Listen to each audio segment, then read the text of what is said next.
네, 외국어 역량이 우선 필요하죠. 영어, 중국어는 기본. 뭐 신규 거래선 개척은요, 일단 진짜로 어려운 거예요. 안녕하세요. 서울 GDB의 지원마왕 너그맨입니다.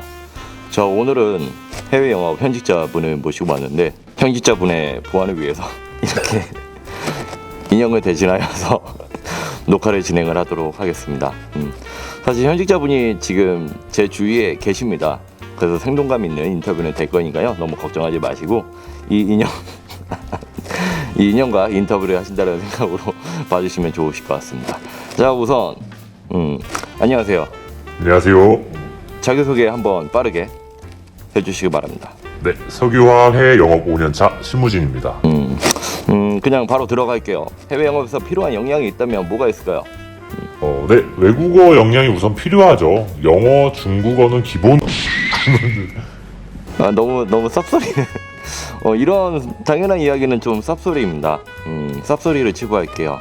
그런 외국어 역량 당연히 필요하죠. 그런 거 말고 실무에서 필요한 역량, 그러니까 외국어 말고 다른 역량 이야기해 주세요. 죄송합니다. 쌉소리 소리합니다. 일단 다른 역량을 말씀을 드리면 일단 뭐 리스크가 너무 많습니다. 리스크 관리 역량이 정말 필요합니다. 예를 들면, 그러니까 구체적으로 항상 구체적으로 얘기를. 해외 영업이라고 하면 먼저 거래처 측의 선저 스케줄을 뭐 포워더 선사로부터 수령하여 발송을 해요. 해당 스케줄에 뭐 고객사 컨펌도 받고 뭐 스케줄이 변동되면 다시 안내해서 뭐 수입 통관 문제가 없도록 서포트도 해야 돼요. 이렇게 많은 단계들이 있는데 뭐 어떤 리스크가 있겠어요? 그러니까 어떤 리스크가 있냐고. 그거 얘기를 해. 어떤 리스크가 있냐면요, 뭐 배가 가다가 사고가 날 수가 있어요. 아니면 뭐 수입 통관에서 문제가 생길 수도 있고요. 그리고 이렇게 되다 보면 나중에 채권에서 문제는 어떨까요? 당연히 불확실성이 있기 때문에 문제가 된단 말이죠. 거래처와 페이먼트 텀 같은 걸 계약을 하게 되는데 만기일이 도래하게 되면 채권 회수를 해달라는 이메일을 발송을 해서 채권 회수도 해야 돼요. 그래서 뭐 중소 대기업별로 다른 보장률이 있긴 하지만 무역보험에 가입도 해야 하겠죠. 그리고 선적을 하고 나면 뭐 어떤 조건으로 수출을 하느냐에 따라 좀 달라지기도 하는데 뭐 해외 물류 파트너사들은 한국과는 다르게 서비스 수준이 진짜 열악해요. 진짜 어떤 경우가 있냐면 뭐 DDP 조건으로 수출을 진행을 했어. 근데 미주 물류 파트너 담당자들이 무관심해가지고 통관 업무가 진행이 되지 않아서 진짜 제가 애를 엄청 먹었던 경우가 있었어요. 물건 선적에서 통관, 그리고 뭐 거래처까지 가는데 진짜 난관들이 수많은 게 있으니까 이 난관들, 이 리스크들을 뚫어야겠죠. 그래서 뭐 본인은 리스크 관리가 잘 되고 있어요? 아, 네, 엄청 잘 됩니다. 저 진짜 잘합니다. 오고 잘했네. 오고. 그래서 뭐 리스크 관리를 그러면 어떻게 하는데? 이것도 좀 구체적으로. 뭐 제가 어떤 제품을 뭐 담당하느냐, 뭐 어떤 기업, 어떤 국가에 수출을 하느냐에 따라 달라지죠. 취준생분들을 위해서 좀 구체적으로 설명을 드리면, 뭐 예를 들어서 물류 서비스가 상대적으로 좀 약한 곳이다. 뭐 이런 경우에는요, 물류 파트에서 업무 진척도를 계속 팔로우를 해야 돼요. 다른 상황에서 노출이 될 수 있는 뭐 지점, 뭐 이슈들 선제적으로 파악을 해서 좀 관리를 해야 되죠. 잠깐만. 그 얘기 앞에서 좀 하지 않았나? 다른 거 좀 얘기해봐. 다른 거. 제 경험으로 좀 얘기를 해드리면 제가 뭐 영업을 담당했던 뭐 A사가 있었어요. 근데 갑자기 구매 담당자가 바뀌어버린 거예요. 구매 담당자 갑자기? 네.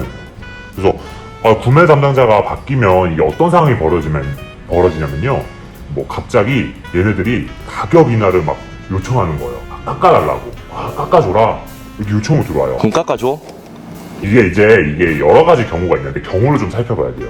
뭐 첫 번째 경우는 뭐 실제로 다른 경쟁사에서 우리보다 좀 낮은 가격을 제시를 한 거예요. 뭐 이런 경우도 있고, 뭐 두 번째 경우 같은 경우는 뭐 이제 자기가 처음으로 취임을 하다 보니까 좀 약간 이제 회사의 퍼포먼스를 보여줘야겠다 해서 이제 비용 절감을 하기 위해서 이제 요구를 하는 거죠. 그쵸? 비용을 좀 깎아달라. 이렇게 이제 하는 거죠. 근데 이게 우리는 몰라요. 이게 정확한 정보를 우리는 모를 수가 있어요. 골 때리네. 그죠, 이게 골 때리는 거예요. 뭐 국내 영업은 뭐 업계 발품 팔면 좀 알아낼 수는 있잖아. 근데 뭐 해외 영업은 답이 없죠. 비행기 타고 가야지. 해외 영업은 답이 없죠. 비행기 타고 가서 우리 해외 갈 수 있는 것도 아니고. 물어봐야 돼. 요즘같이 코로나 터지면 해외 갈 수도 없는데 그러니까 이걸 어떻게 하냐 이거. 너 답이 없네. 답이 없죠. 답이 없어. 그러면 어떻게 해? 그래서 이거는 이제 우리가 좀 자의적으로 해석을 해야 돼요. 뭐 해석을 어떻게 하냐에 따라 이제 우리의 액션이 좀 달라지는 거죠. 그래서 이제 뭐 우리가 할 수 있는 걸 보면 이 사람이 새로 취임을 했는데 이 사람 입장에서 왜 이 회사 차원에서 왜 가격 인하를 요청했을까? 이제 여기서 바로 나온 게 역지사지. 역지사지 입장에서 이제 떠올려보고 왜 그랬을까 하고 우리는 이제 대응할 수밖에 없는 거죠. 조금 예시가 구체적이라 좋았던 것 같아요. 그러니까 이렇게 좀 들어보니까 뭐 막연하게 해외 영업은 뭐 수출을 하는 거다 이런 게 아닌 것 같아. 되게 디테일하고 되게 어려운 점이 많네. 그죠? 그리고 또 뭐 해외 영업하면 뭐 대부분 쓰잖아요. 입사업부에 뭐 신규 거래소는 개척하겠습니다. 실제로도 이런 신규 거래처를 좀 많이 개척을 하나? 이게 일단은 제가 하고 있긴 한데 제가 여기서 드리고 싶은 말씀이 좀 몇 가지가 있어요. 사실은 뭐 신규 거래소 개척은요 일단 진짜로 어려운 거예요. 뭐 실무 5년 이상 돼도 못하는 분들이 수두룩하게 많으니까요.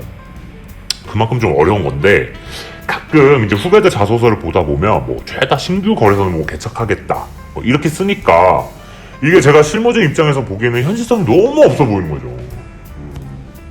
사실 대부분 입사하면 기존 고객들 관리를 더 많이 하죠, 사실.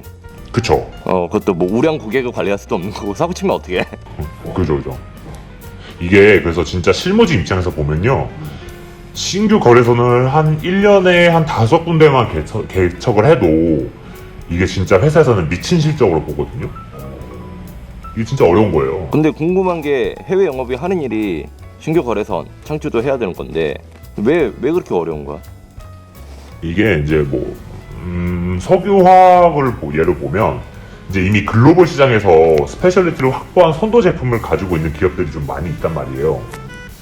그리고 이제 그 제품들이 좀 이미 마진이 높고 영업이익률도 좀 높아서 이익을 좀 가져다 줄 수 있는 제품들이에요. 그리고 착각하는 게 이제 우리나라 대기업이라고 하면 뭐 글로벌에서도 되게 유명하다고 생각을 하는데 사실 뭐 삼성, LG 뭐 제외하고는 인지도가 거의 없다고 보시면 돼요. 아무리 대기업이라고 해도 뭐 처음 들어본 대기업이 뭐 글로벌 고객사 대상으로 영업을 하는데 뚫을 수 있겠어요? 그것도 몇만 원 이렇게 공급하는 것도 아닌데 말이죠. 거기다가 우리는 그 해외 시장에 뭐 지사도 없고 영업망도 없어. 이거 어떻게 써요? 엄청 힘들겠죠. 그러니까 뭐 예를 들면 뭐 인지도도 없고 제품에 대한 신뢰도도 이미 없고 영업만도 없어. 그럼 어떻게 해야 돼? 이게 그래서 엄청 힘들단 말이에요. 이게 말이 안 되는 영업을 그냥 하는 거예요. 그래서 인내심 갖고 계속 인콰이어리를 계속 보내는 거예요. 그렇다고 지금 해외 출장을 갈 수 있는 것도 아니잖아. 그렇죠. 지금 못 가죠. 비행기가 안 뜨는데. 그러면 뭐 스페셜리티 제품 말고 보다 쉽게 할 수 있는 뭐 신규 거래처 영업도 있을 것 같은데 뭐가 좀 있을까? 신규 거래처? 신규 거래처에서는요, 이게 뭐 좀 한 3가지 정도가 좀 만들어질 될 때 영업을 좀 하기가 쉬워요. 뭐 제품 경쟁력도 좀 있고, 뭐 제조 원가 경쟁력도 있고, 뭐 시장의 니즈가 막 풍부하다. 이런 경우에는 신규 거래처 달성의 좀 난이도가 낮아지죠. 근데 예. 그런 난이도 낮은 영업을 본인이 지금 하고 있는 거예요, 그러면? 아니요. 저는 어려운 겁니다. 믿어드리겠습니다. 그리고 뭐 그런 이야기도 들었어요. 뭐 가격 산정 같은 것도 좀 해야 된다. 해외 영업 사원이라면. 근데 뭐 사실 윗사람한테 컨펌을 받고 그렇지 않나요? 원래 좀 실무 연차가 많이 없으면? 저는 사실 가격 산정부터 제가 다 합니다. 이게 윗사람 컨펌 없이 해요.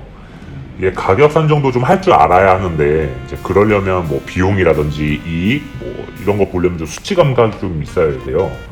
근데 이 가격 산정 자기가 다 결정하고 그러려면 이게 시간이 꽤 걸리는데 저는 짧게 한 편이에요. 그냥 자기 자랑이네. 그죠? 잘났으니까. 그러면 석유화학 업계 같은 경우에는 이 가격 산정할 때 뭐 특이한 점이나 뭐 그런 게 없어요? 그런 게 있을 것 같은데 업계마다 다르잖아. 그죠? 석유화학은 좀 이런 것들이 좀 다르다 하는 게 있으면 뭐가 있나?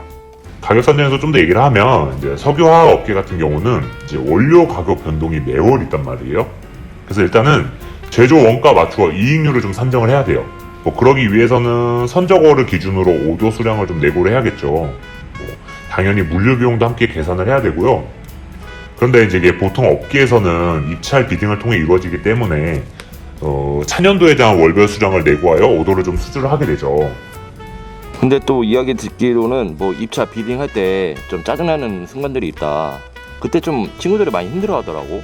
이야기 들어보면 뭐 야근들도 좀 많이 하고. 왜 그렇게 좀 힘든가? 그 입찰 비딩을 할 때. 이게 진짜 입찰 비딩 할 때 좀 많이 힘들어요. 근데 이게 왜 그러냐면 이제 우리는 기다려야 되는 입장이잖아요. 이게 항상 기다리는 입장이 되기 때문에 이 기다리다 보면 마음이 좀 조급해지고 다급해지는 경우가 있어요. 뭐 이것도 예를 좀 들어서 설명해드리면 뭐 입찰 마감을 좀 앞두고 3% 가격을 인하를 하면 좀 마음속으로 왠지 입찰이 될 것 같고 뭐 매출 목표치가 이만큼 있는데 좀 부족해요. 그러면 업체한테 좀 메일 한 번 더 보내고 뭐 전화 한 번 더 하면 이게 정성을 좀 보이면 오더를 줄 것 같단 말이죠. 근데 이게 3% 가격을 인하하지 않아도 입찰이 될 수 있단 말이에요. 그거는 모르지. 내가 3% 인하 안 했는데 될 수도 있는 건데 괜히 인하했다가 그지? 그죠. 이게 우리의 이 조급함에서 나온 이 액션 때문에 이게 우리의 약점을 좀 이게 우리 조급하구나, 초조하구나 이 약점을 보여주면 끝나는 거예요. 그러면 3%가 아니라 막 5%. 그쵸. 그냥 원래 있던 오더마저 되려 깎아달라고 요청 받을 수도 있고요. 이렇게 되면 매출 달성 못할 수도 있어요. 그래서 이게 진짜 심리 싸움도 해야 되고 전략적으로 사고도 해야 되고 또 한편으로는 좀 이게 기다려야 하는 인내심도 필요해요. 이게 이렇게 두번 진짜 어렵네요. 진짜 어려운 일 하십니다. 이렇게 궁디팡팡 오고 이야기 이렇게 짧게 진행해봤는데 그러면 마지막으로 석유화학 해외 영업 지원하시는 분들에게 따로 하고 싶은 이야기가 있다면 뭐가 있으실까요? 지원하신 분한테 드리고 싶은 말씀이 있다고 하면 이제 뭐 인터콤즈 뭐 이런 거 알면 좋긴 하지만 입사하면 배우기 때문에 지금 당장 굳이 급하게 아실 필요는 없어요. 뭐 외국어 역량? 뭐 굳이 자소서나 면접에서 강조하실 필요도 없어요. 그리고 석유화학 업계에 맞추어서 좀 준비를 특별히 하고 싶다라고 하시면 그 화학 제품은 제품의 위험성 그리고 또 나라와 캐리어의 규정에 따라서 그 발송에 필요한 패킹과 서류가 다 달라요. 그래서 이러한 경우 꼼꼼함도 좀 필요할 것 같아요. 그리고 생각보다 하는 일이 좀 많아요, 저희가. 어떤 걸 또 하는데요? 이게 뭐 대표적으로 말하면 뭐 그냥 고객사랑 뭐 커뮤니케이션 이런 것만 얘기를 하시는데 그 신규 대리점 설립도 맡아서 저희가 진행을 하기도 하거든요. 근데 이걸 어떻게 하냐 보면 이제 대리점 후보들이 있으면 이제 대리점 후보들의 영업 제품에 대해서 뭐 전문성 아니면 뭐 유사성, 뭐 매출액 규모, 뭐 거기 영업사원 숫자 이런 지표들을 뽑아서 점수를 좀 배분을 하고요. 그래서 그 점수대로 평가를 매겨요. 그래서 그 다음에 이제 핵심 후보군이라고 해야 되나? 이런 걸 좀 선정을 하죠. 그리고 이제 핵심 후보군 딱 선정이 되면 이제 이쪽에 컨택을 해서 계약 조건이나 영업 방식을 좀 조율하면서 대리점을 설립을 하게 돼요.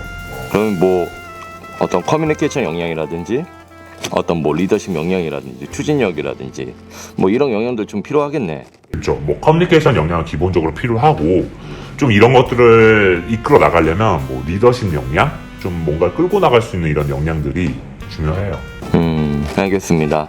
지금까지 석유화학 해외 영업에 관해서 정말 간략하게 좀 알아보았는데 사실 좀 더 자세한 이야기는 저희 457.com 그 홈페이지에 지금 이야기한 거에 한 10배는 되는 정보들이 자세하게 기재가 되어 있습니다.